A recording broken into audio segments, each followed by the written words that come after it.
Most are afraid of unknown depths, skirting shores thinking world flat. I'm with the island girls in celebration of new religion. Nobody led me or said this way. I sailed alone on makeshift raft with wind as companion.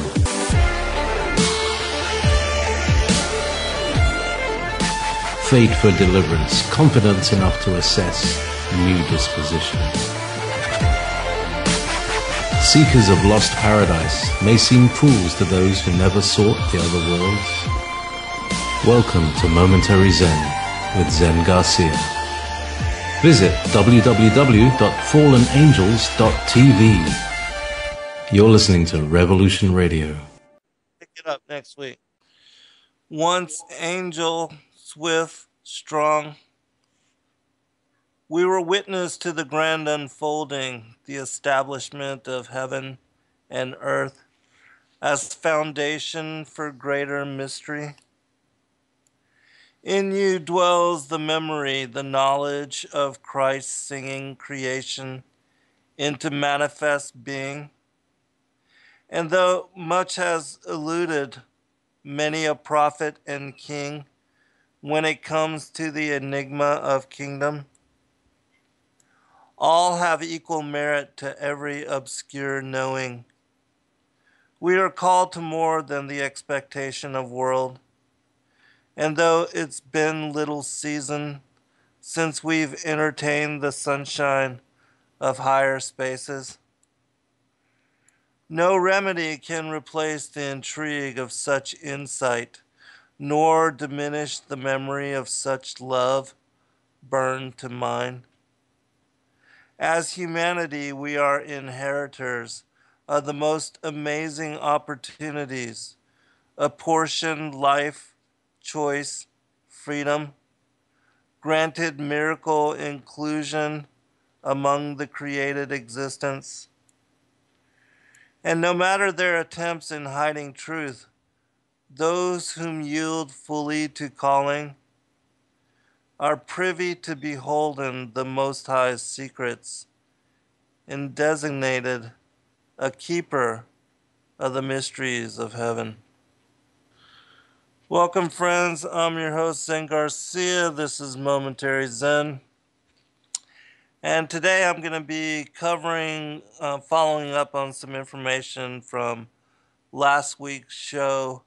It seems that some of the listeners are not clear on some of the aspects that Chris and I covered. Christopher Tyerman from the Chronicle Project. When we were discussing and talking about the Sabbaths and their alignment with the different festivals and feast days and the different holy days as far as those that are ordained in the Old Testament for the Hebrew people, the chosen people Israel. And even though we follow the Gregorian calendar now and most of the world adheres to it as far as it being a solar calendar and the way that all the weeks are run together in the breakdown of the different months, like February having 28 days and some months having 31 days and others with 30 days. Hello, Doc and Tracy and Cher and the Greek and Olive and Briar and Nighthawk and Hammerhead, Zipster, Sky, all those that are in the chat room. Welcome and thank you for joining me this evening, Leo Knight, Link, and the many others that are also in the chat room that I do not see in the immediate scroll. I'm going to cover two things today. I'm going to just clarify some of that as far as how to determine the Sabbath and how to understand the calendar that was given to us by the Most High prior to the Gregorian calendar and what we're using now. And and then afterwards, I'm going to go into some of the aspects of the fallen angels, as far as the rebel angels, and then a second incursion which happened with the Watchers, and how those two incursions align with the prior times and with some of the things that we've come to know as far as the mythology, the oral traditions of many indigenous peoples worldwide that cover um, and understand, have a memory of things that happened going way back even to that time. And Hesiod spoke about this in his work, Works and Days, when he talked about the Golden Age and then the Silver Age and the iron and the brass, and how these different epochs of time, how they define when the so-called gods or the ancient aliens or the Anunnaki or the Nephilim, whatever it is that you want to call it, how that prehistory, those things occurred prior to the last 6,000 years of modern humanity, and what the gospel lays out as the period from Adam to, humanity, who we are even now. Okay, well, and so just to bring some clarity to the Sabbath, help people understand it, the lunar months as they are laid out by God's calendar, and also God's calendar begins on the vernal equinox, which is the day that designates the beginning of spring. And the progression of the four seasons is spring, summer, fall, winter, which makes sense according to what we see as far as the creation and how things unfold. And, the Gregorian calendar begins with the new year begins in January 1st. And this is after, and the reason that they start it with January 1st is because of the winter solstice, and because the those that had established the Gregorian and as well as the Julian calendars, they were sun worshippers, worshippers of the sun god. And much like the Masons, because the Masons worship Lucifer as the sun god, and so the winter solstice represents the day when the sun reverses course. It's the longest night of the year, shortest day of the year, and it's on or near about December 21st that the sun reverses course in the sky, and moving from the Tropic of Capricorn begins to move back towards the equator and the Tropic of Cancer. And so that's why that's why the Luciferians and the sun worshippers established December 25th as Christmas, and have basically duped the Christian world into celebrating the birth of Christ on that particular day.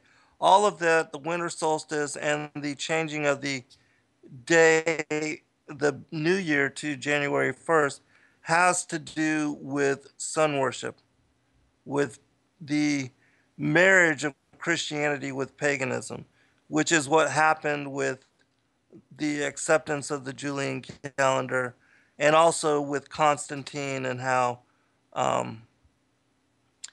how Christianity became paganized, and pagan religions, were also Christianized. And so from that time onward, we have followed a calendar which is based upon the movements of the sun and the 12 months as laid out by those particular calendars. And as far as the days of the week as well as the days of the month, they are also based upon the names of the pagan gods, the pantheon of gods and goddesses, as well as the names of the planets who were considered to be pagan gods as well. And even the days of the month find their basis in a similar manner, have their connections and links to these pagan deities. And so, anyways, going back to the calendar that was given to Adam when he was banished from paradise, he was given 4 books. One of them was the Book of Signs. And the Book of Signs the is the book that contained this particular calendar system that is based on the lunar months.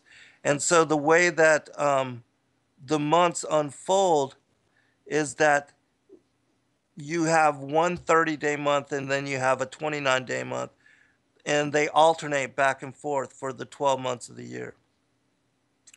And the first day of the month is always designated new moon. And when I say new moon, I'm referring to not what science calls new moon, but what the Book of Enoch and as well as the Hebrew people, how they determined and designated the new moon. And that would basically be when the moon was 1/14 of a portion full. Because from the day of conjunction, when the moon is completely dark, or when it's called a dark moon, until the time that it is full, it goes through a progression of 15 days. And every quarter, it takes it takes the moon 7.3 days to go into the first quarter, and then full moon, and then third quarter, and back to conjunction. And so the Book of Enoch and the way that the Hebrew people determined new moon was by when the moon was that 1/14 portion full, or 1/7 the portion, as far as the first quarter. And the way that science determines a new moon, it calls the when the moon is in conjunction, or when the moon is completely black and you cannot see it in the sky, that's when science determines or calls that particular, the dark moon, the new moon. And so all of the lunar months begin with the new moon, when you have that first crescent of the first quarter moon, the first day in the 7-day cycle of the first quarter moon. And then, 7 more days takes us to full moon, 7 more days to third quarter moon, and 7 more days back to conjunction. And every first day, the new moon day on God's calendar is not counted as one of these 7 days of the like, it's not designated Monday, Tuesday, Wednesday, Thursday, Friday, Saturday, or Sunday. It just is the day of the new moon, the first day of the month on each of the lunar months. And then the next 6 days lead up to the second Sabbath, which is aligned with the first quarter moon. And also the way that God's calendar works is that every 1st, every 8th, every 15th, every 22nd, and every 29th, or um, all of those are Sabbaths. And the way that a synodic month works is that it averages 29 and a half days. And so that's why you have the alteration, alternatively, 1 month, 30 days, the next month, 29 days, the next month, 30 days, and so on and so forth for 12 months. And so every first, again, is um, is the new moon, the first of the month, and then on the 8th is the second Sabbath, the 15th, the third Sabbath, the 22nd, the fourth Sabbath, and then the 29th is the fifth and final Sabbath of the month. And every one of the months have 5 Sabbaths included within them. And so, and because the first day of the month, the new moon, is not designated as any of the days of the week, the way that we keep track of time with the Gregorian calendar in running all 7 days back to back to back, as far as the weeks, as far as Monday, Tuesday, Wednesday, Thursday, Friday, Saturday, Sunday, and then the next day is Monday, and so on and so forth. All of the days, all the weeks, all the months of the year run congruently back to back. They're all in a long line. And so the Gregorian calendar never takes into account the day of the new moon. And so because of that, um, the new moon can fall on any day of the week. Like last Wednesday was the Sabbath. And so every day this month, the Sabbath will fall on the Wednesday. And so it changes like that. And so I hope that makes sense to you and that you can understand it better, because all of the feast days, the festivals, and the jubilees all also correspond to the day of the Sabbath and the fourth commandment to honor the Sabbath.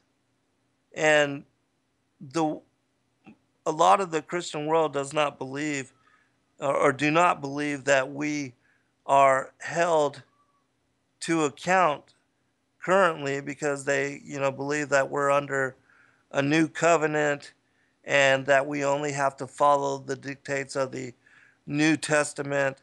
And so um, most people do not follow the Hebrew feast days or festivals, nor do they honor the new moon or the Sabbath in the way as I just laid it out for you.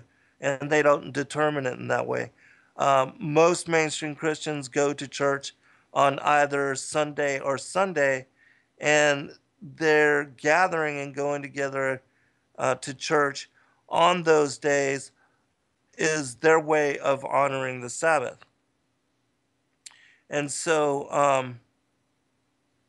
and another thing, as far as, the Christian holidays that we currently worship and follow, days like, Valentine's Day, Easter, Christmas, um, Halloween, all these different days, which are now Christian holidays, these are all paganized, um, ritual days from some honoring some pagan deity or some feast or festival, which, again, was honoring some pagan deity. And so all of those holidays are, again, not the original Hebrew feast days and festivals that were mandated, ordained by the Most High God for Christians and the Hebrew people to follow. And so, um, just to give you an idea of how so many people now are unwittingly involved in idolatry because they don't understand how to determine when the Sabbath is, nor that we are still under the ordinance to, to honor the festivals and feast days as laid out in the Old Testament. And so, hopefully, that brings you clarity on what Chris and I were talking about last week. If you have not heard that show, you can go to my YouTube channel under Endeavor Freedom, and it would be one of the last shows that I've uploaded. All right, let me post this into the chat room real quick.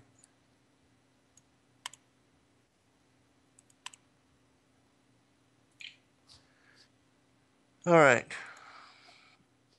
And so, one of the reasons why I wanted to get into, which I'll be going into this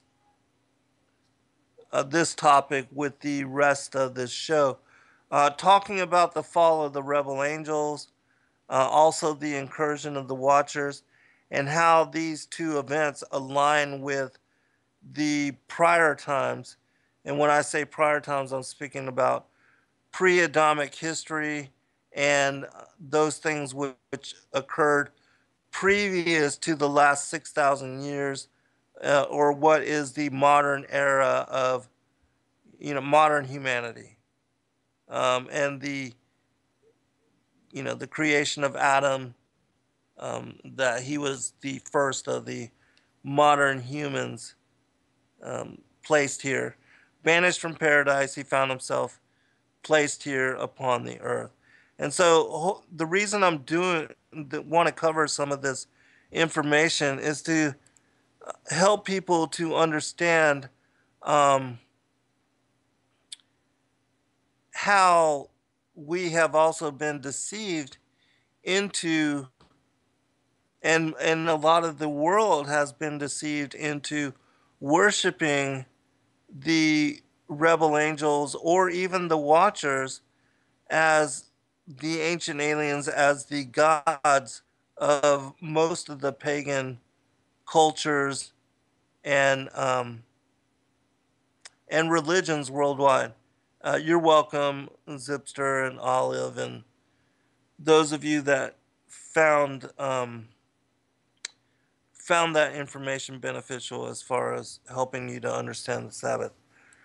Now, the reason I'm saying this, and this was the whole reason why I wrote my sixth book, Sons of God, Who We Are and Why We're Here, as well as my seventh book, Skyfall, was to help people to understand why it is that it says in Revelation 12 that that old serpent, that ancient dragon known as the devil and Satan, how it is that he deceiveth the whole world. Because this all goes back to what it talks about in Ezekiel chapter 28 and Isaiah chapter 14.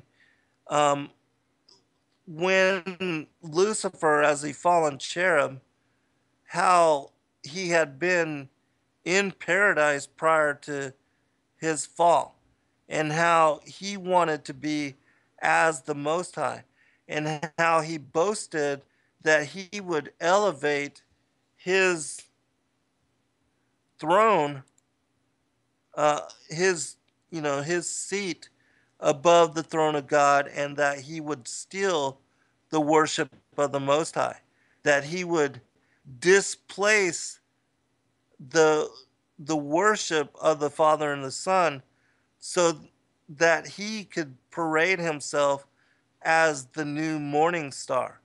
Because that's another thing that people don't realize, is that Even though Lucifer is known as the morning star, Yeshua or Jesus Christ, he is the original morning star, as it mentions in, I believe it's Revelation 19 or 20 or 21, one of those chapters. It talks about how he is from the lineage of David, but that he is the bright and morning star.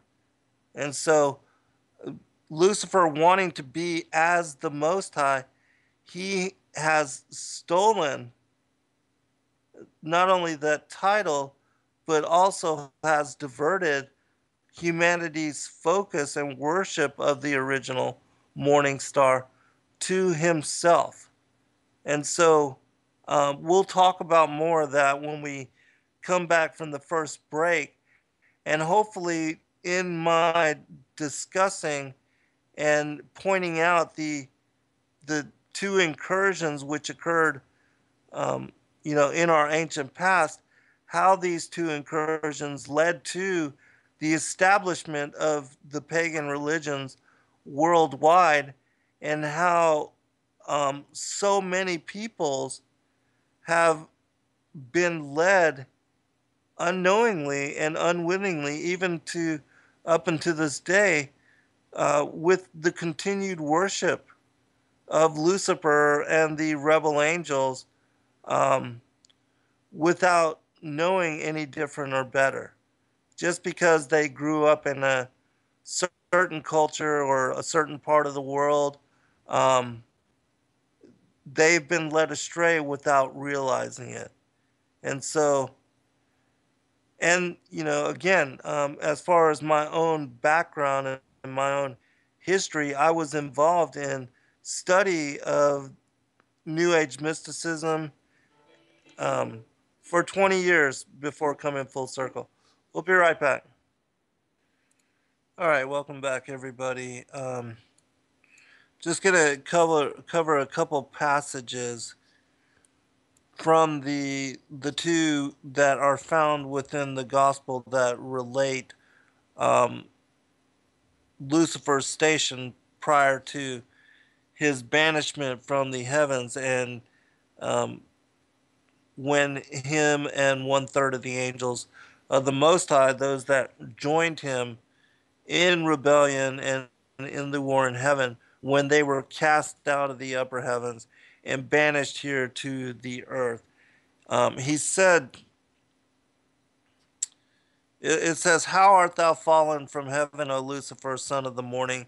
How art thou cut down to the ground, which didst weaken the nations? For thou hast said in thine heart, I will ascend into heaven. I will exalt my throne above the stars of God. I will sit also upon the mount of the congregation. In the sides of the north, I will ascend above the heights of the clouds, and I will be like the Most High." And so this declaration is the whole agenda as far as the New World Order. Because contrary to what we think that the New World Order has only to do with the establishment of world government and global dominance, rule with impunity by the bloodlines that are linked to Satan. And if you don't know that aspect of the story, I covered that in my fourth book, Lucifer, Father of Cain. That the beguilement of Eve, which took place in the garden, her eating fruit from the tree of the knowledge of good and evil, that has everything to do with her being seduced by the Nakash, which the Nakash, meaning the Hebrew word, means enchanter, shining one. That he was much like a magician, or because he was a heavenly being, and so to Eve he was supernatural. He seemed to radiate and to have powers and abilities that she did not have at that time. And so, and so when Adam and Eve were cast out of paradise after eating of the tree of the knowledge of good and evil, they were transformed into flesh and placed here upon the earth that we now find ourselves living and inhabiting upon. That it was here that she was seduced and impregnated with Cain, and that the children of the devil, the seed of the serpent, they are those that are sitting on the thrones of the world today. And that um, Christ referred to these people as a den of the vipers, the Pharisees, which, um, the Pharisees that came to hold authority over the temple, because they were spared by Joshua in the time when he went in to wipe out every man, woman, and child that was living in the land of Canaan at that time. And as we stated in last week's show, even though a lot of people believe that that sentence was harsh and that they, no, David is the Most High seed, Olive. But anyways, even though most people think that his commandment to wipe out every man, woman, and child was so harsh, and they depict the Most High God, or the God of the Old Testament, Yahweh Elohim, they consider him to be homicidal or genocidal, and that this is, for a lot of people, they have used this um, as reason to hate or to not follow the God of the Old Testament. You have to realize that the people that were living in Canaan, that not only had they mixed with the fallen angels, and the watchers, and but they were also involved with the giants, and that the giants were living in that area of Bashan, and there was 60 cities of them. That Og, as a remnant, as the only giant that had survived the flood of Noah's day, and the reason he survived that flood, if you look into it, it mentions this in Genesis chapter 15 of the Targums. It speaks about how he was spared by riding on top of the ark. And I know that sounds crazy, and some people, you know, they believe that this is a, as far as a story, that it's a fairy tale just because it's based on Jewish lore.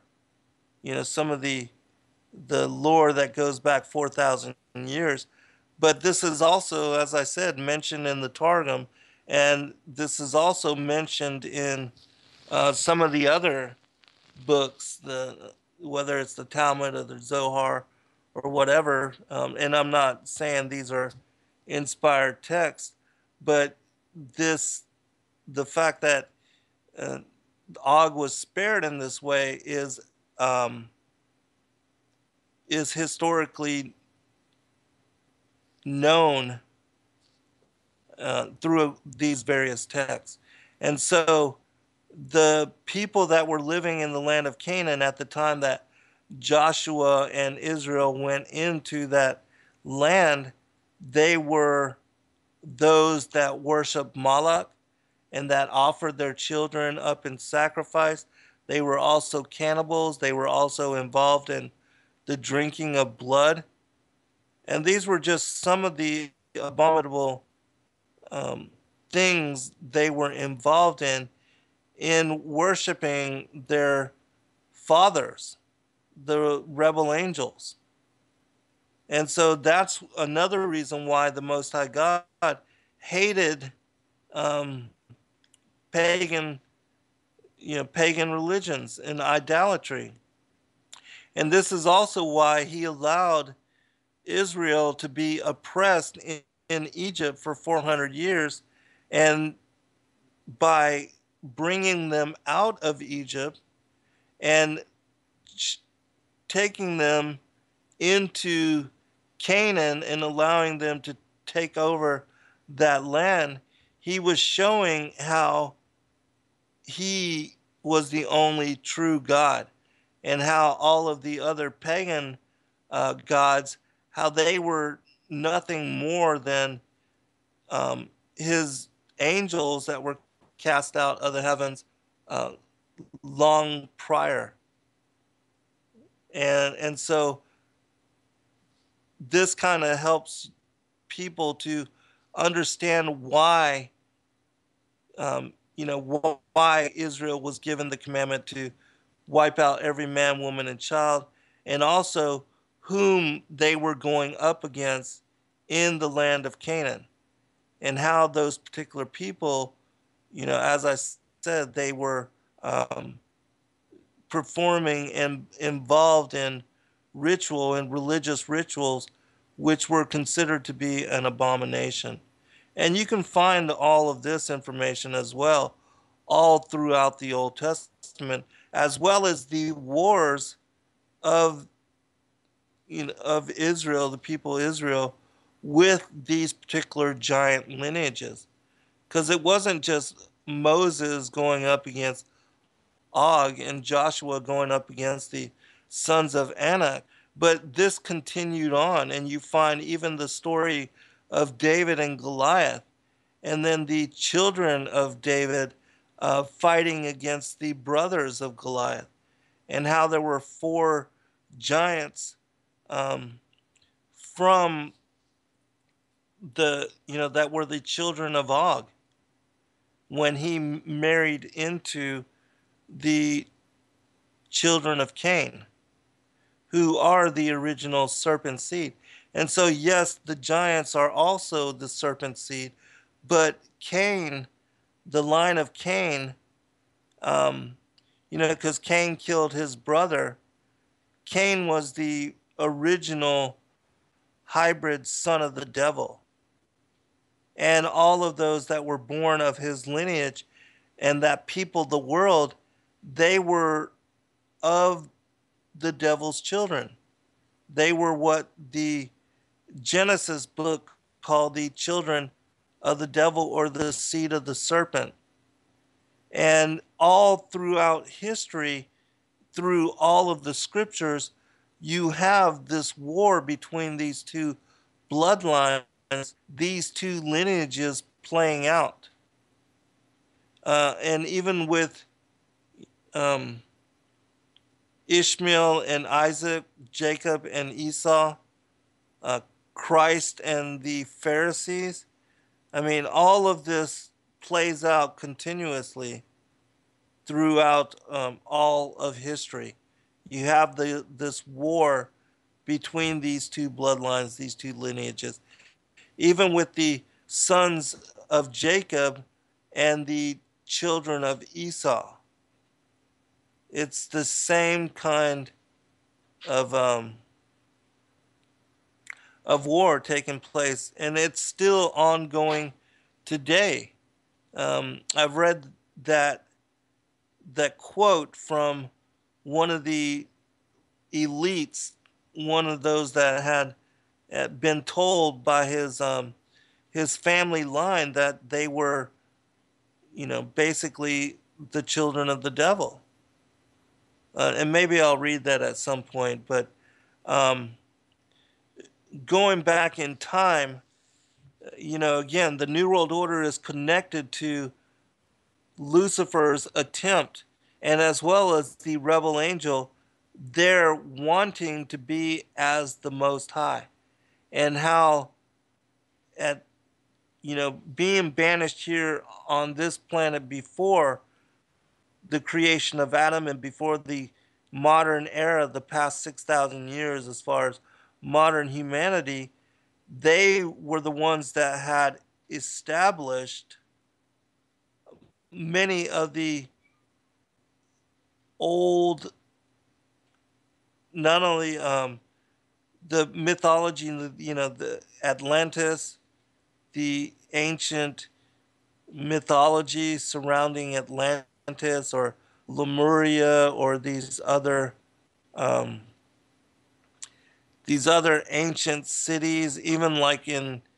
India, Dwarpa, and other very ancient cities, and how many of these are now found even at the very bottom of the oceans, meaning that they were built at a time when the ocean levels were much lower, which means that they were built thousands of years in the past. This is all because they were here before we were. And if you look at the Sumerian kings list, you also find that the oldest kings on that list, the very first kings, they had the longest reign, and they were sitting on the thrones of those cultures for a longer period of time than any other kings on the list. And that Berosus, he speaks of the time when the gods, walked upon the earth and how they were here in our ancient past.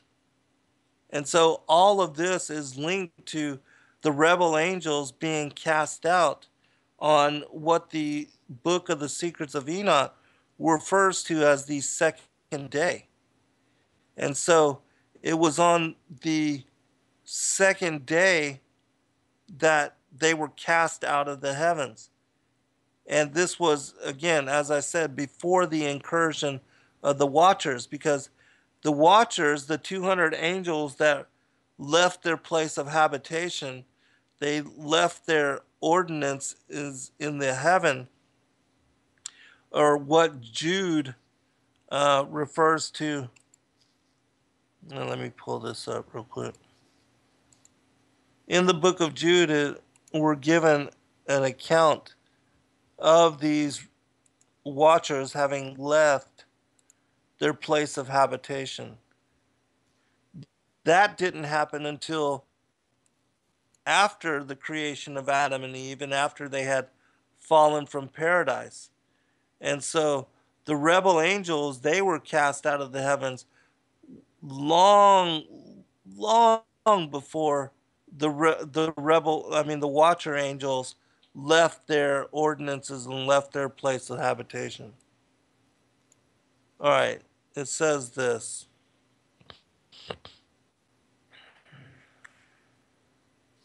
Hold on. Let me make sure. Okay, yeah, here it is.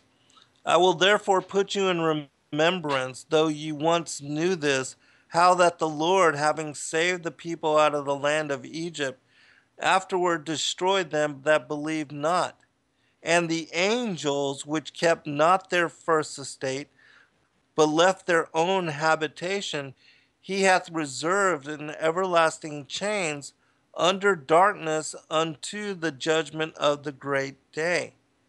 Meaning that, the book of Enoch speaks about a place called Dudael and how the angels were those that had shown and taught humanity um, about the secrets of root cuttings, the mysteries of the heaven, how to create weapons of war, how to refine iron and brass from, different metals as far as the artificers, um, how to perform magic as far as black magic and the ritual, even how to smite the child within the womb. All these things the book of Enoch cites as finding their origin with the Watcher angels, those 200 angels which left their place of habitation, and that lusting after the daughters of Cain, they went to whoring after the children of humanity. And so, just continuing with this quote, even as Sodom and Gomorrah and the cities about them in like manner giving themselves over to fornication and going after strange flesh, are set forth for an example, suffering the vengeance of eternal life. I just did a show this past Saturday on the writings of Abraham. And in that particular text, it talks about how the residents of Sodom and Gomorrah, how they would abduct the people that came into their city, they would steal their goods, and then they would basically gang rape them, men and women. And being bisexual in preference, and again, many of the giants were living in these particular cities and the areas surrounding Bashan, and they were bisexual in their orientation. And so they would abduct the people that came into their cities and, as I said, basically gang rape them, and steal their goods, and then they would not allow any of the residents, the people there, which, Lot, Abraham's nephew, he was living among the people of Sodom.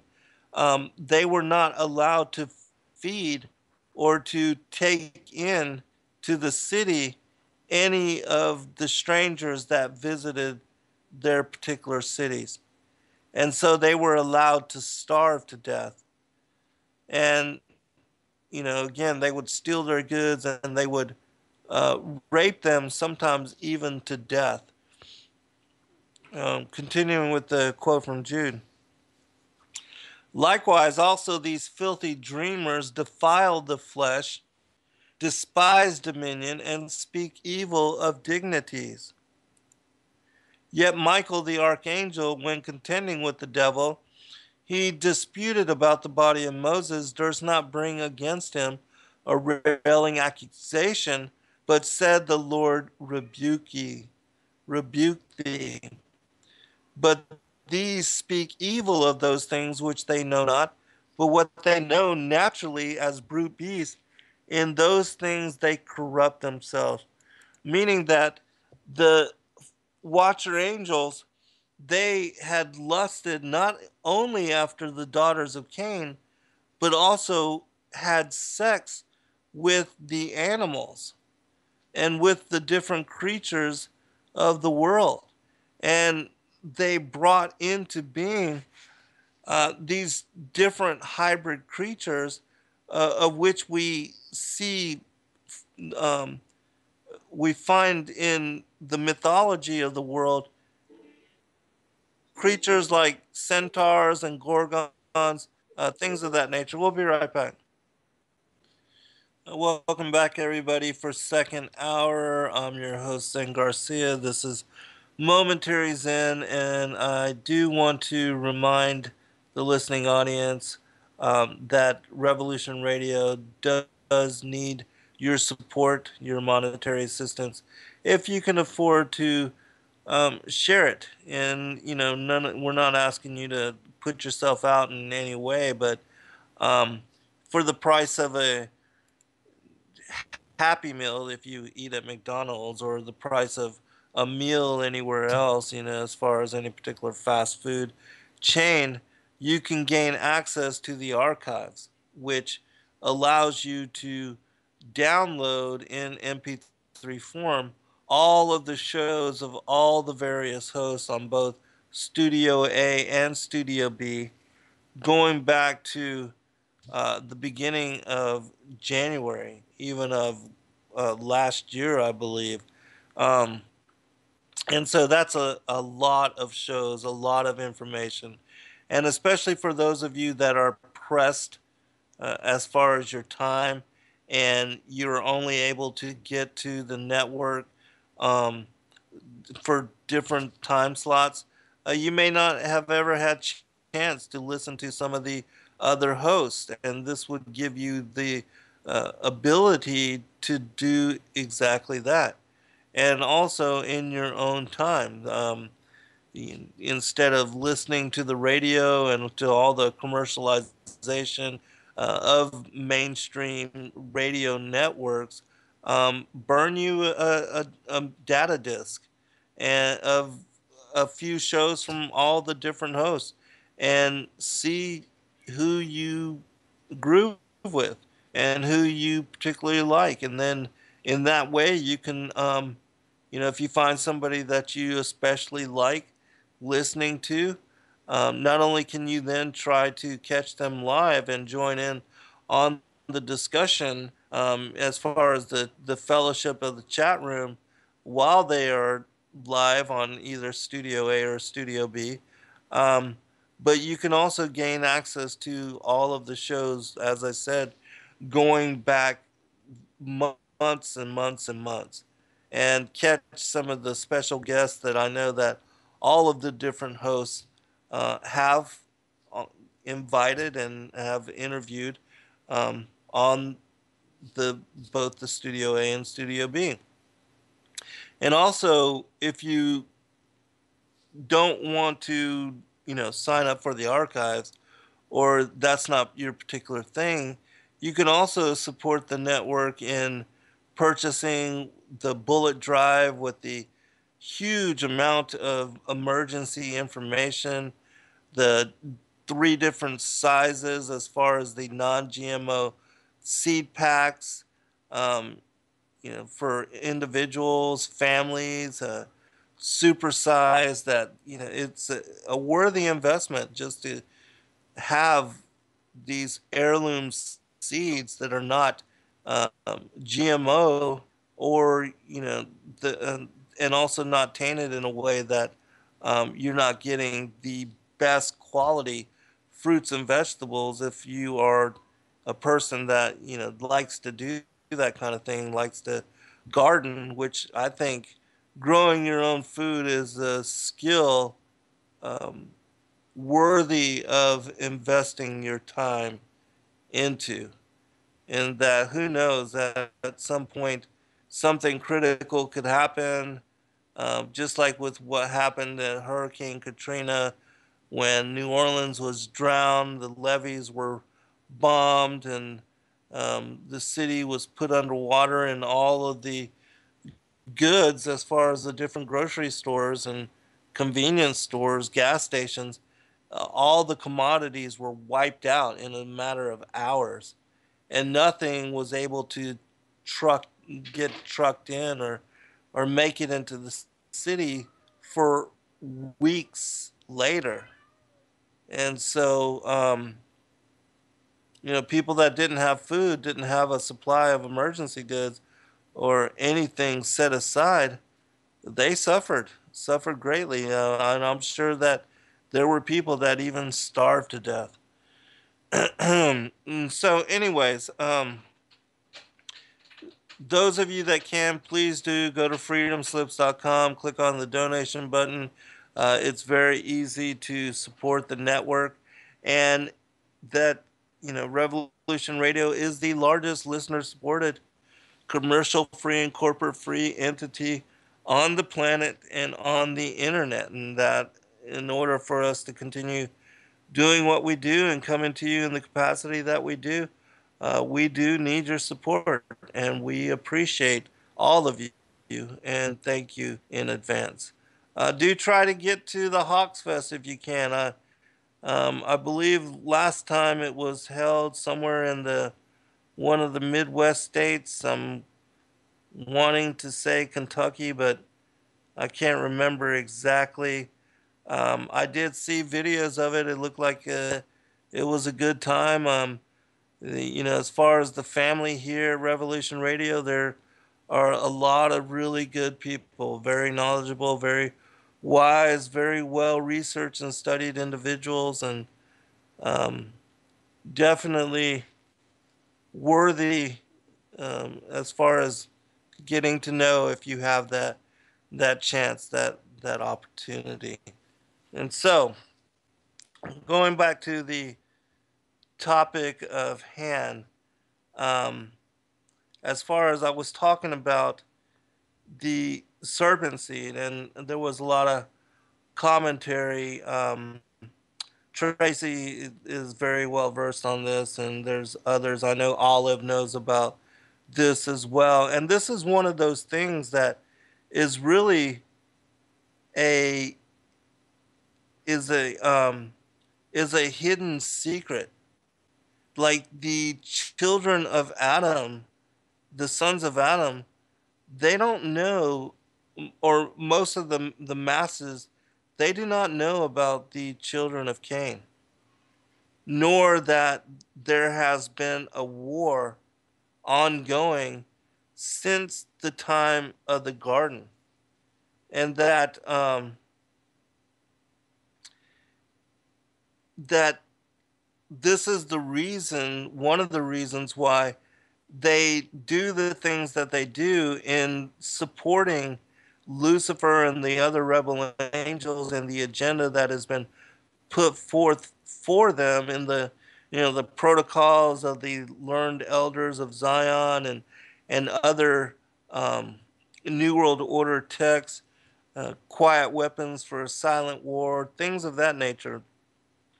There's many, the report from Iron Mountain, um, where they talk about their modus operandi, the how they would assert global dominance, and also like the letter from Albert Pike to Giuseppe Mazzini, the creator of the Italian mafia, and Albert Pike, he was the uh, Grand Master of the Scottish Rite of Freemasonry, and also he was a Civil War general.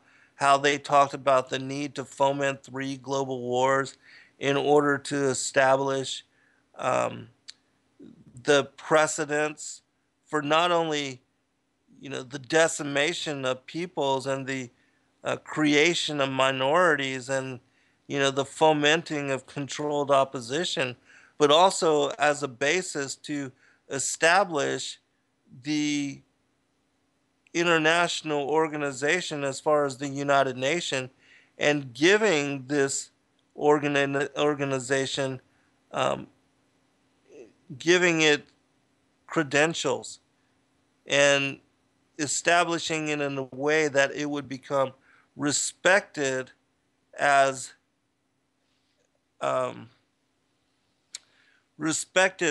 a organization to deliberate and handle world affairs, and that now most of the nations of the world have come come to be associated with one another and deliberate with one another, share relations with one another through its organizational outreach. And that the whole purpose for the United Nations, um, as established by the ruling elites, the transnational globalists, is to have a front for their global rule and their, as far as their grandiose power, that the United Nations is more um, about giving them this world recognized authority and this world recognized uh, power, and allowing them to assert this kind of power, um, than it is in handling and stopping wars of conquest, or invasions of other countries, trumping national sovereignty of different peoples or countries of the world, because they have not done that.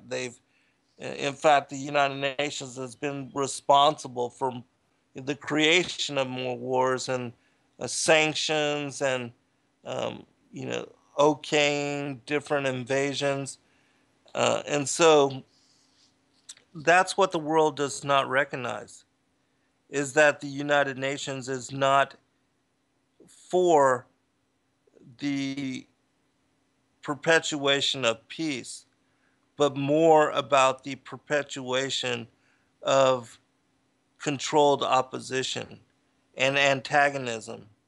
And that historically, if you don't know about government-sponsored terror and how the nations of the world or the governments of the world, like especially with the United States and Israel and other Western countries, how we have historically funded the boogeymen. We've funded the terrorists. We've created the extremists, the radical Islamic fundamentalists. Um, and the elites have dictated that they would do this in the protocols that they have put out, and that they are basically laughing at the people of the world, because we don't understand how it is that they are doing this, and that they are utilizing taxpayer um, taxpayer money and funds to support the terrorism, and that they can then uh, pull the boogeyman like a jack in the box anytime they want an incident or a particular occurrence to happen, to foment their agenda, to drive their agenda, to give them a pretext to respond in a certain way, that it has always been laid out in this particular manner. And the people, because they're too ignorant to realize um, that the global elite work in such manner, um, they think that if they support the right or the left, that it will make a difference, when in actuality there's no difference as far as the political parties. Nor and here's the other thing: as far as those countries that end up having within their borders and um, within their countries these homegrown groups, which are nothing but terrorists, like Hamas in Palestine, or Hezbollah in Syria, the Republican Guard there in Iran, which also supports terrorism across the Middle East. Now we have ISIS, um, and these other different terrorist groups, the Muslim Brotherhood. Um,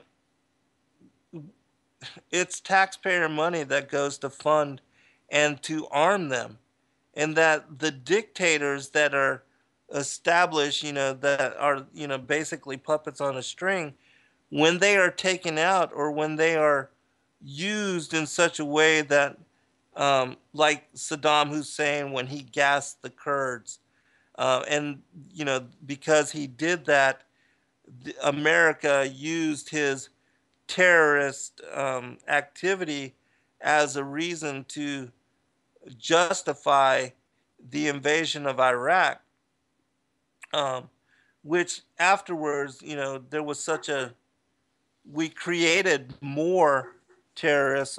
We've got a caller, so let me go ahead and take them. Yeah, caller, you had a question or a comment? Hi, Sam. It's Tracy. Hey, Tracy, how are you? Good. How you doing? I'm doing well, sister, doing well. Um, I I was wondering if you're taking callers. I will take this as a yes. yeah, of course. Always willing to do so. I always forget to really, declare that during the show. I always go off in a tangent. But yes, No, it's callers not. are always welcome, so the listening audience knows. But please, yeah, the floor is yours. I want to say I always love your shows. I don't Actually, I really do completely agree with your interpretation of the Bible. I just think, you know, it's been proven it was written by a couple of guys 500, maybe 600 years ago, who took all the good stuff out, burned what they could. Otherwise, you know, or there wouldn't be Christian and Muslim signs on the same church all over Europe. Christian, what Same signs? Say that again. Christian and Muslim, the sign of the crescent moon, and Oh, right, yeah. and all the oldest churches, they have both. So it proved there was a time that this was not a thing, that we were just cool with each other. Whatever you want to look to is good. But I just like to add a little bit to your Cain discussion, if that's okay. Oh, yeah, please do. Cain is actually, the oldest word we have for that is Cain. Queen, king, all comes from this. Cain was after her mother, his mother, spoke with the serpent. The serpent in the tree. This is Kundalini energy. This is going up the spine. Mm-hmm. I know you know this. This is, she called onto herself a boy. This is, and it's been proven, even biologically now, that women can do these things. They can make a child. Right. And anything with the C, because you know what I love, well, you probably don't know this, but I love researching letters and numbers and the reason for them. Right. A C is an O that's open. So you have to look at all the names that are involved with C's that we know, that we are told of and told this is important. Even the newest thing, one of the new things, Planet of the Apes has Caesar. What does he do? What is his blasphemy against God? He says no. Even in the Bible story that was washed down, got in, that his brother Abel was ready, willing, and able, and did whatever God wanted. Cain said no. No. God did not kill him for this. Sent him to the land that we know as Nod. Right. This being who went out, who we're told is the bad guy, and you have to admit, because I know you read, and I know you're deep on this, the guys we are told to hate the most are the ones who say, no, I'm not doing that. I'm not doing that. Always the ones who say, I'm not doing this thing. Even Samyaza, who later became the scapegoat and all, even Azazel may be linked to him, one of the angels who fell, who came to earth and fell in love with the women, and we know that this planet was mostly female. The oldest thing we have doesn't just reproduce, it self-replicates almost. The oldest thing on the surface of the planet. In the waters, we have the imagination of Mother that has everything. But if we're going to talk about Daddy, who's Daddy, the Jesuit on the crown right now worships the Dark Father. That's Darth Vader, for God's sake.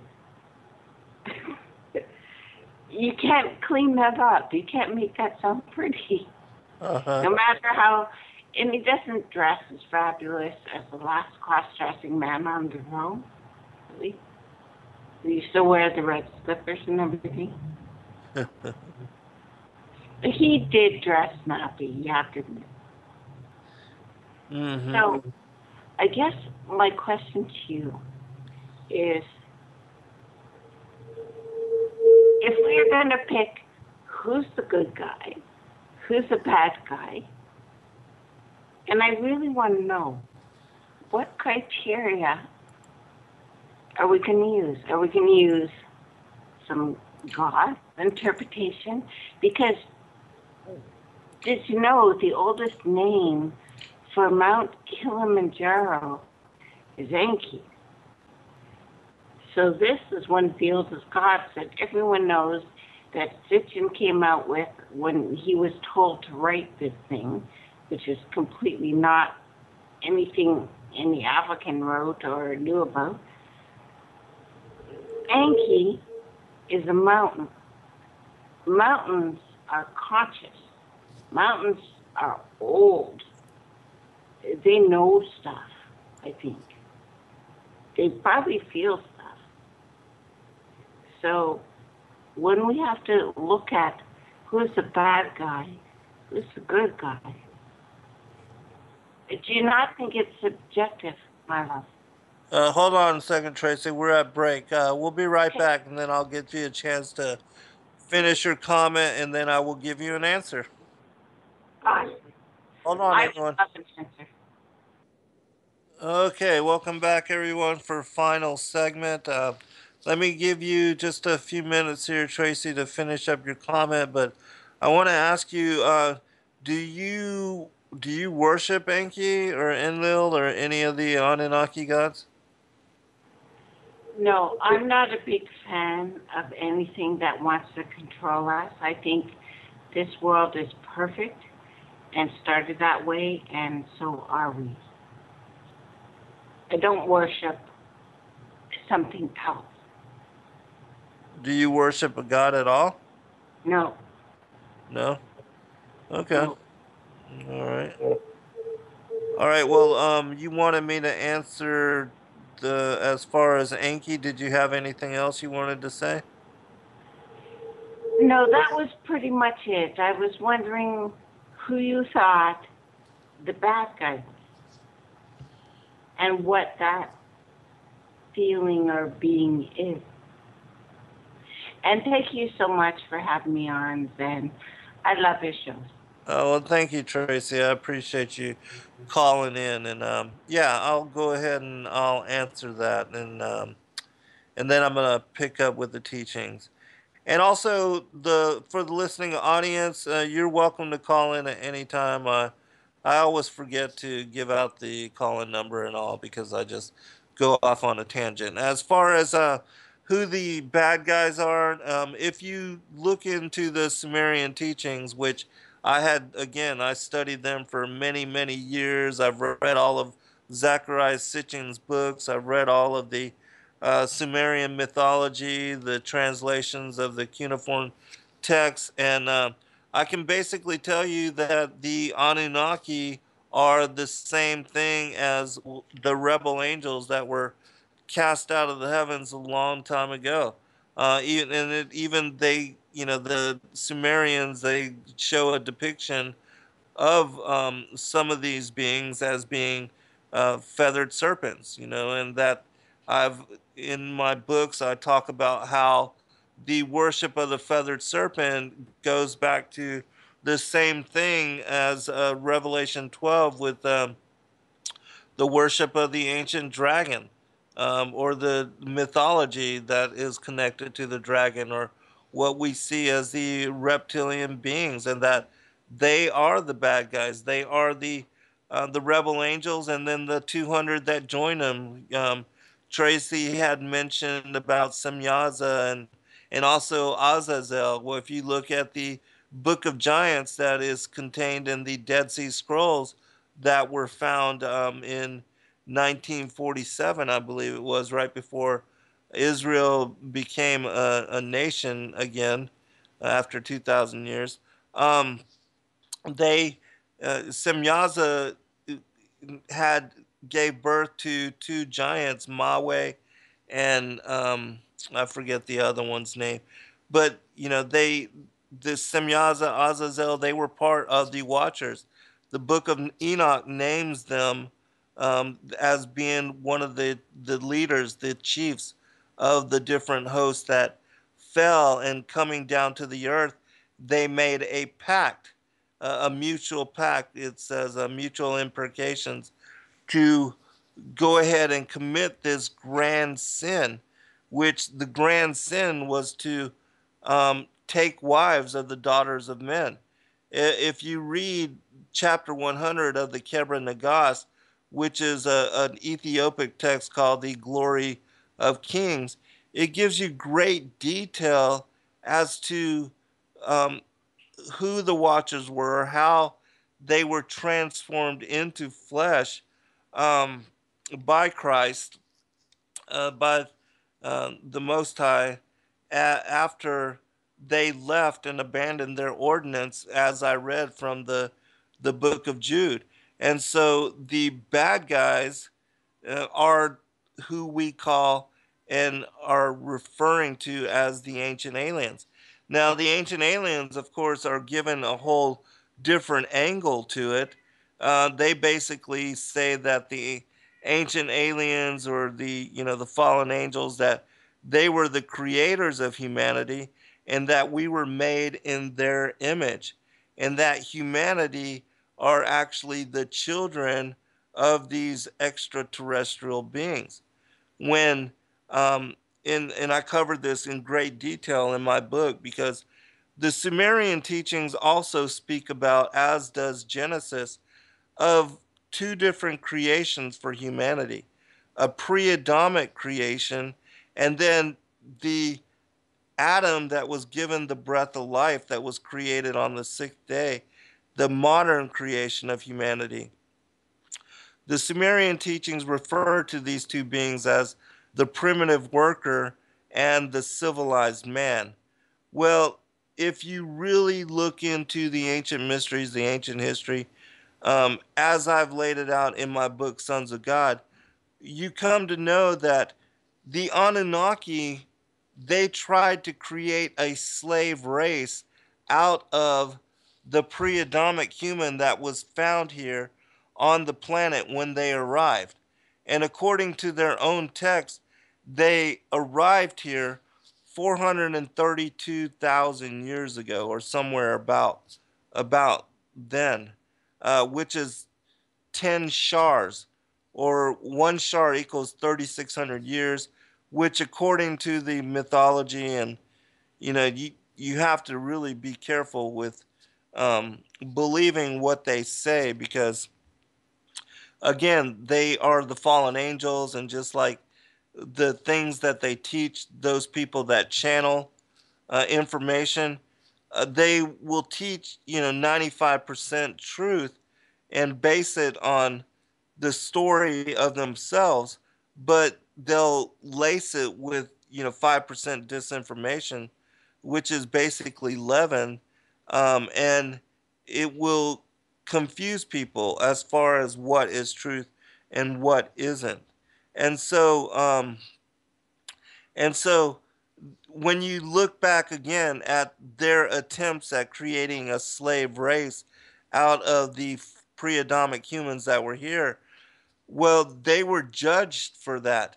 And the Most High, Yahweh Elohim, the God of the Old Testament, he created his own special creature, his own special being in his own image. The Father and the Son and the Holy Spirit, they created the Adam and gave him the breath of life. Basically, put the who we are as angelic beings, our spirits, married our spirits with flesh, and we came to exist as modern humanity. Well, after modern humanity came to be on the scene, Adam and his children, Lucifer seduced Eve, created his own bloodline, his own lineage to work through. And that is the children of Cain, as listed in Genesis chapter 4. And this is the whole reason why Cain and his lineage are listed and cited in Genesis chapter 4. And then you have Adam and his bloodline and lineage cited in Genesis chapter 5, beginning with Seth. The Bible says that Seth was born in Adam's similitude and his likeness. And the reason it says that is because Cain was not of Adam's similitude and likeness. He was more of the nature of his father, which is why he was the first murderer, liar, and deceiver, which Adam was not a murderer, liar, or a deceiver, but Lucifer, Satan, was. And so Cain followed after the nature of his father, and that's why he murdered his half brother Abel. And Cain was the stepchild for Adam, and Adam raised him until he did murder Abel. And then he was exiled, banished from the family, and that's when he went into the land of Nod. And according to some stories, he married his own twin sister, who was to be given as bride to Abel. This was one of the reasons why he decided to kill Abel. The other was because he denied that there was a judgment or an afterlife, and they fought over that. You can find that story in the book of Jasher, in the book of Jubilees, if you want to get more detail on that particular aspect of it. But anyways, and so others say that when he went into the land of Nod, he took a wife of the pre-Adamic humans that were already living in that area. So either way, however you perceive wherever he took a wife from, his bloodline and his lineage is what led up to and connects to the children of Cain that were perpetuated by Noah's son Ham. And Ham was born of the mother Nama, which was a different wife than the mother that was born. Noah's first wife gave him the children Shem and Japheth. And they are of the seed of promise. They are of the line of Adam. But the Most High told Noah to marry Nama, who was of the bloodline of Cain, in order that the seed of Cain would have continuance after the flood. You can find more information about this in the writings of Abraham. Chapter 18 will give you great detail on this. Or you can just read my fourth book, Lucifer, Father of Cain, as I lay out all of this information in that book and give you over 200 sources from a myriad variety of extra biblical, extra canonical texts, which verify this accounting and gives you the source to research it for yourself. But if you are interested in any of my books, you can go to zengarcia.com, click on the Contact Us, and send me an email and let me know which ones you are interested in. My first two books are sold out. My first book, Look Somewhere Different. My second book, When the Evening Dies. Those two are sold out. But I do have my third through my eighth books available. My third book is A Different Way of Being. My fourth book, Lucifer, Father of Cain. My fifth book, Awaken to the New World Order. My sixth book, Sons of God, Who We Are and Why We're Here. My seventh book, Skyfall, The Angels of Destiny. And my eighth book, which is a copy of the Aramaic and Palestinian Targums in English.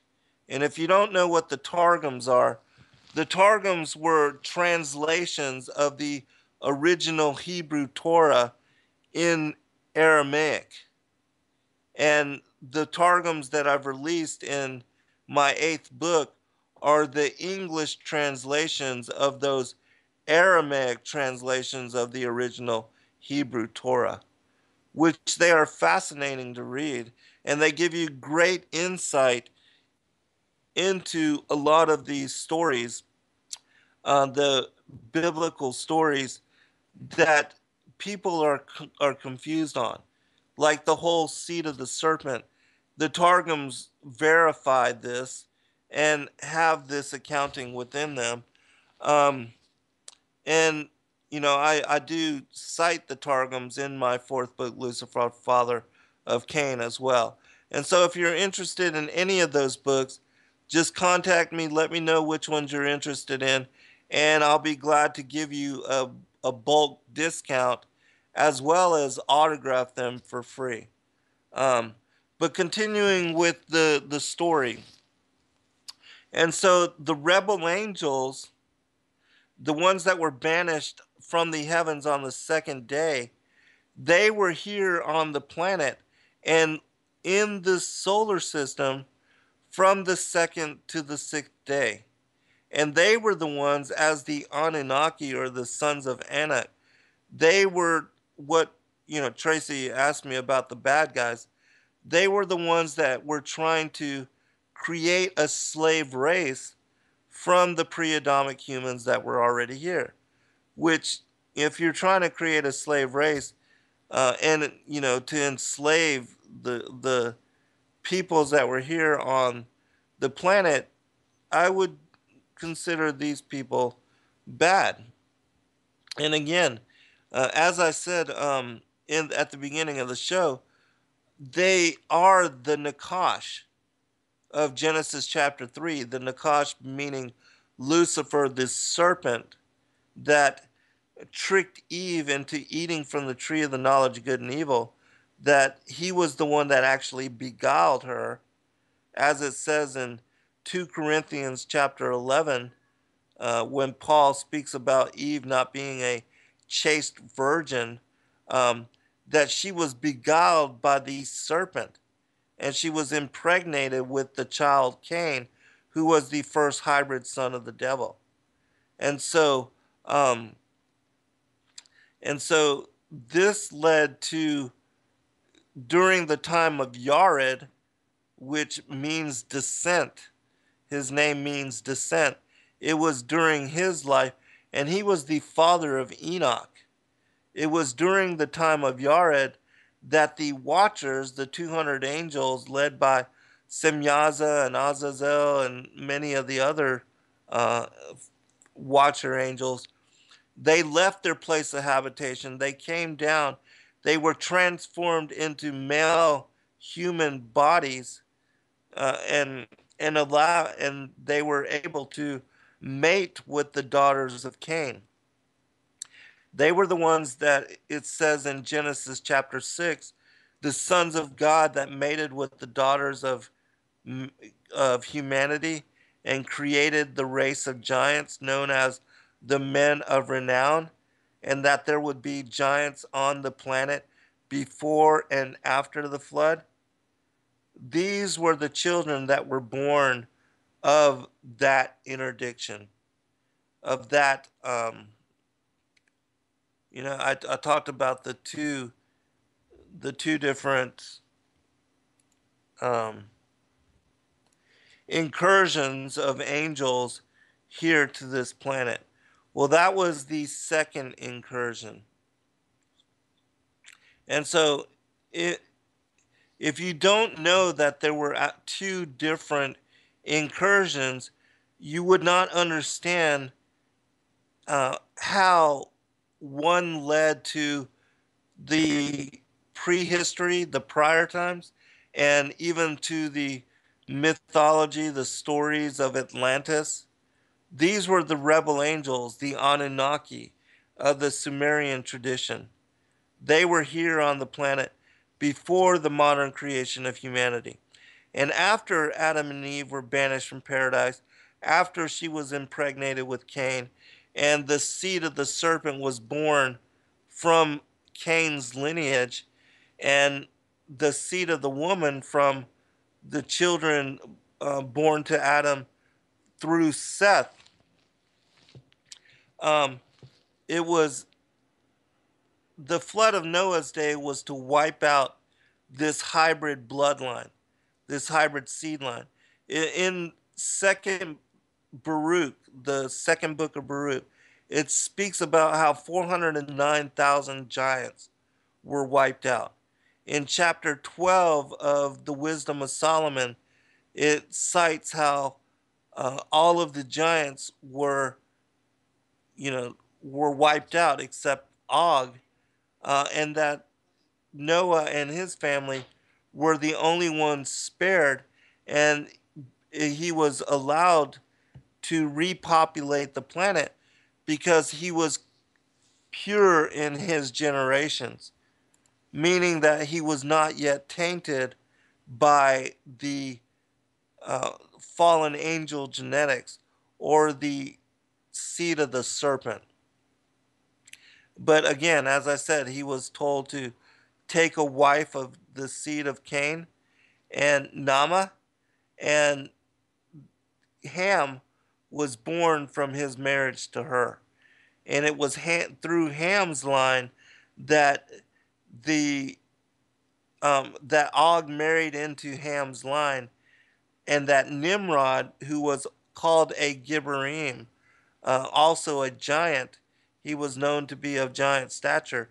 Um, it was Ham's line that again got involved with not only the fallen angels, but that Og of Bashan, the last remnant giant who was spared from the flood, that he married into Ham's lineage.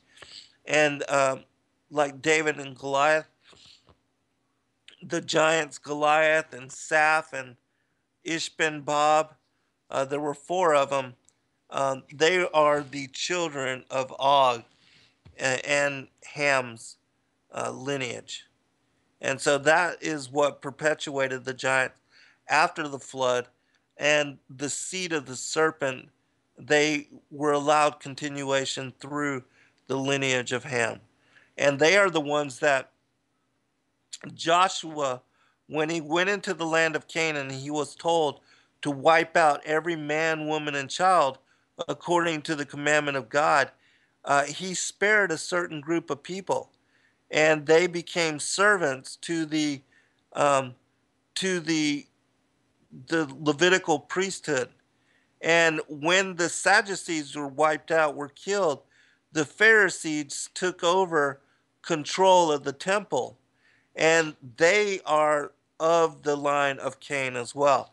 And that's why Christ, during his time, he said that I know you are Abraham's seed, but you are of your father the devil. And he called them a den of vipers. Um, that's why in the parable of the wheat and the tares, the children of the devil, the tares, are spoken of as being sown by the enemy that snuck into the garden. And that enemy was Lucifer, and he impregnated Cain and sowed the tares. That's why the tares at the end of days are thrown into the fire, and the wheat are gathered for the barn. Same thing with the difference as far as the goat and the sheep, and the wise and the foolish virgins. This whole thing that I explained in this show plays out all through Scripture.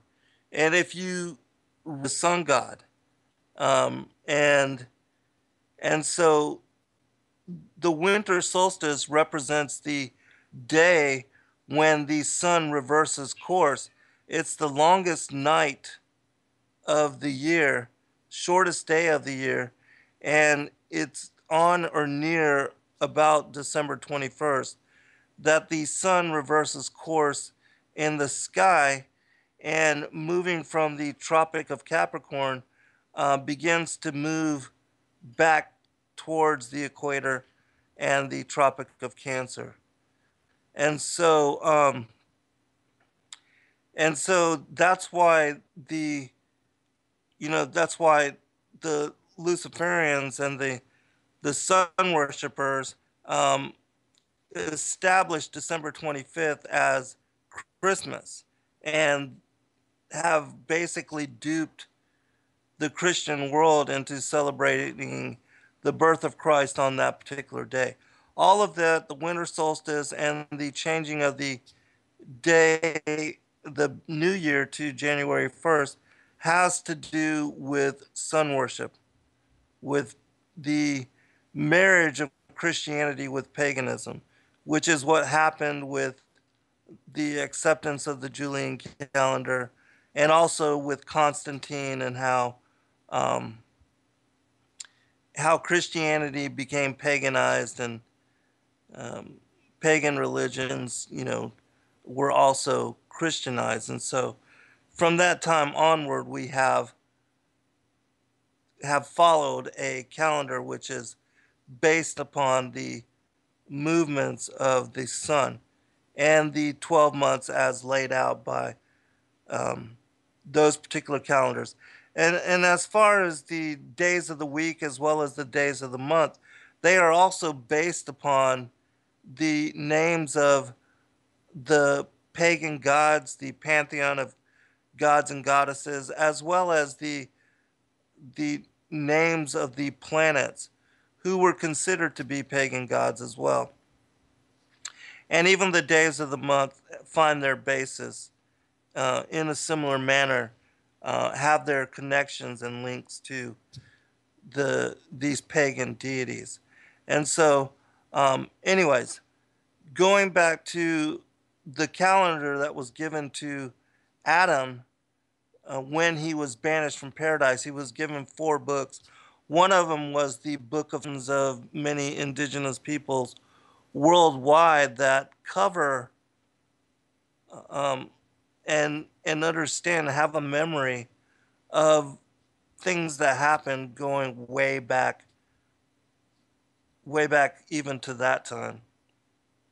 And Hesiod spoke about this in his work, Works and Days, when he talked about the Golden Age and then the Silver Age, and the iron and the brass, and how these different epochs of time, how they define when the so-called gods or the ancient aliens or the Anunnaki or the Nephilim, whatever it is that you want to call it, how that prehistory, those things occurred prior to the last 6,000 years of modern humanity, and what the gospel lays out as the period from Adam to, humanity, who we are even now. Okay, well, and so just to bring some clarity to the Sabbath, help people understand it, the lunar months, as they are laid out by God's calendar, and also God's calendar begins on the vernal equinox, which is the day that designates the beginning of spring. And the progression of the 4 seasons is spring, summer, fall, winter, which makes sense according to what we see as far as the creation and how things unfold.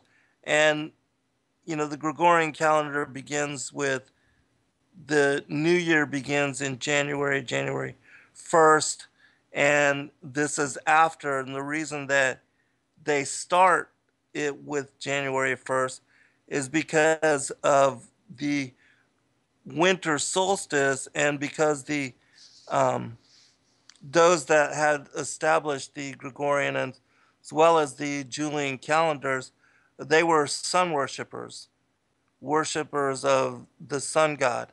And much like the Masons, because the Masons worship Lucifer as the Most are afraid of unknown depths, skirting shores thinking world flat.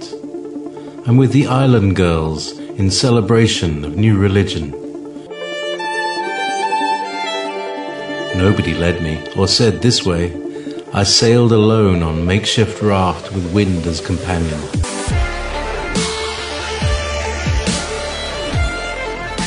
Fate for deliverance, confidence enough to assess new disposition. Seekers of lost paradise may seem fools to those who never sought the other worlds. Welcome to Momentary Zen with Zen Garcia. Visit www.fallenangels.tv. You're listening to Revolution Radio. Pick it up next week. Once angel, swift, strong, we were witness to the grand unfolding, the establishment of heaven and earth as foundation for greater mystery. In you dwells the memory, the knowledge of Christ singing creation into manifest being. And though much has eluded many a prophet and king when it comes to the enigma of kingdom, all have equal merit to every obscure knowing. We are called to more than the expectation of world. And though it's been little season since we've entertained the sunshine of higher spaces, no remedy can replace the intrigue of such insight, nor diminish the memory of such love burned to mine. As humanity, we are inheritors of the most amazing opportunities, apportioned life, choice, freedom, granted miracle inclusion among the created existence. And no matter their attempts in hiding truth, those whom yield fully to calling are privy to beholden the Most High's secrets, and designated a keeper of the mysteries of heaven. Welcome, friends. I'm your host, Zen Garcia. This is Momentary Zen. And today I'm going to be following up on some information from last week's show. It seems that some of the listeners are not clear on some of the aspects that Chris and I covered. Christopher Tyerman from the Chronicle Project. When we were discussing and talking about the Sabbaths and their alignment with the different festivals and feast days and the different holy days as far as those that are ordained in the Old Testament for the Hebrew people, the chosen people Israel.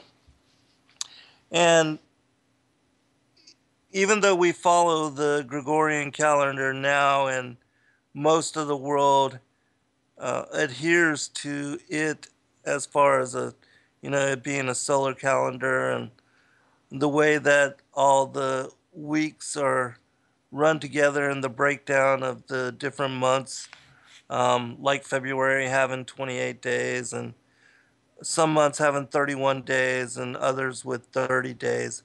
Hello, Doc and Tracy and Cher and the Greek and Olive and Briar and Nighthawk and Hammerhead, Zipster, Sky, all those that are in the chat room. Welcome and thank you for joining me this evening, Leo Knight, Link, and the many others that are also in the chat room that I do not see in the immediate scroll.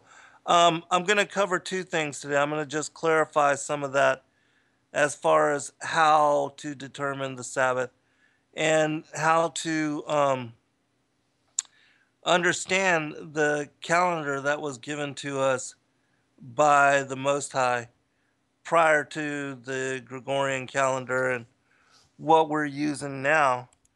And then afterwards, I'm going to go into some of the aspects of the fallen angels as far as the rebel angels, and then a second incursion which happened with the Watchers, and how those two incursions align with the prior times and with some of the things that we've come to know as far as the mythology, the oral tradition, signs.